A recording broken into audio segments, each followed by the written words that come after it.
अस्सलाम वालेकुम। आज की वीडियो BBA और BSAF कोर्सेज के बारे में है।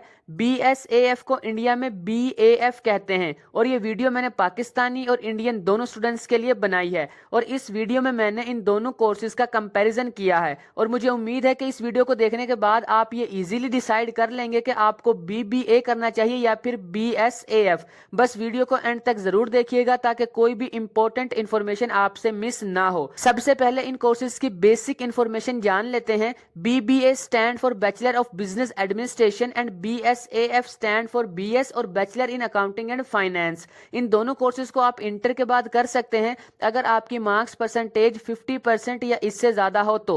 और मोस्टली यूनिवर्सिटीज में इन कोर्सेज में एडमिशन लेने के लिए आपको एंट्री टेस्ट देना पड़ता है और इन दोनों कोर्सेज की ड्यूरेशन पाकिस्तान में 4 साल और इंडिया में 3 साल है। अगर फीस की बात की जाए तो ये गवर्नमेंट और प्राइवेट यूनिवर्सिटीज में डिफरेंट होती है। दोनों कोर्सेज की per year average cost 1 lakh के राउंड अबाउट होती है। तो इस हिसाब से अगर BBA और BAS की टोटल एवरेज कॉस्ट देखी जाए तो वो पाकिस्तान में 4 लाख और इंडिया में 3 लाख बनती है। बाय द वे ये फीस कम या ज्यादा हो सकती है यूनिवर्सिटी और आपके प्लेस के हिसाब से।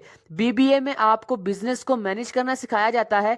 BBA का कोर्स इस तरह से डिजाइन किया गया है कि इसके बाद आप किसी भी बिजनेस को मैनेज कर सकते हैं। बिजनेस को मैनेज करने के लिए आपको जिन चीजों के बारे में नॉलेज होनी चाहिए वो सब BBA में स्टडी करवाई जाती हैं। BSAF या BAF में आपको अकाउंटिंग और फाइनेंस को इन डेप्थ स्टडी करवाया जाता है और इसमें आपको बिजनेस लॉ, टैक्सेशन, ऑडिटिंग और मैनेजमेंट को भी स्टडी करवाया जाता है। ये सब बिजनेस की फील्ड में काफी इंपॉर्टेंट टॉपिक्स हैं। मैंने आपको इन दोनों कोर्सेज की शॉर्टली इंपॉर्टेंट इंफॉर्मेशन बता दी है। तो अगर आप इन कोर्सेज की A to Z डिटेल्स जानना चाहते हैं तो मेरी ये वाली वीडियोस देख सकते हैं और इन वीडियोस का लिंक मैं डिस्क्रिप्शन और फर्स्ट कमेंट में भी ऐड कर दूंगा। अब बात करते हैं कि आपको इन दोनों कोर्सेज में से कौन सा कोर्स करना चाहिए और इसको सही से समझाने के लिए मैंने 3 पॉइंट्स बनाए हैं।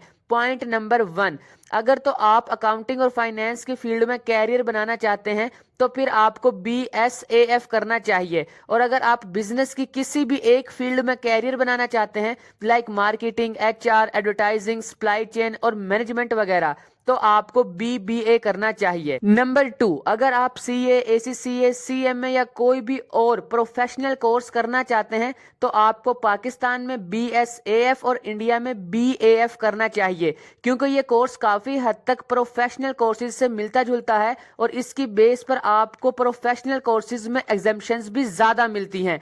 और अगर आप बिजनेस एडमिनिस्ट्रेशन या मैनेजमेंट में मास्टर करना चाहते हैं लाइक MBA वगैरह तो आपको BBA करना चाहिए। नंबर 3, इस पॉइंट को नॉर्मली लोग नोटिस नहीं करते लेकिन ये पॉइंट काफी इंपॉर्टेंट है। जब आप इंटर पास कर लेते हैं तो इसके बाद आप जिस भी फील्ड में ग्रेजुएशन या पोस्ट ग्रेजुएशन करते हैं तो उसकी वैल्यू में यूनिवर्सिटी का बहुत इंपॉर्टेंट रोल होता है। तो अगर एक नॉर्मल यूनिवर्सिटी में आपका एडमिशन BSAF में हो जाए और दूसरी तरफ एक अच्छी यूनिवर्सिटी में आपका एडमिशन BBA में हो जाए तो मैं आपको अच्छी यूनिवर्सिटी से BBA करना सजेस्ट करूंगा और इस एग्जाम्पल को आप ऑपोजिट भी कर सकते हैं। बाय द वे ये पॉइंट अप्लाई करने से पहले फर्स्ट 2 पॉइंट जरूर अप्लाई कर लीजिएगा ताकि आप सही डिसीजन ले सकें। और अगर आप इन दोनों फील्ड्स यानी BBA और BSAF में इंटरेस्टेड हैं तो आप BBA अकाउंटिंग एंड फाइनेंस भी कर सकते हैं। ये भी एक बेस्ट ऑप्शन है। आई होप कि आपको ये वीडियो यूजफुल और इन्फॉर्मेटिव लगी होगी। लाइक और शेयर लाजमी कीजिएगा और इस टाइप की और वीडियोस देखने के लिए मेरे चैनल परफेक्ट इन्फो को सब्सक्राइब करके बेल आइकन को प्रेस कर लें।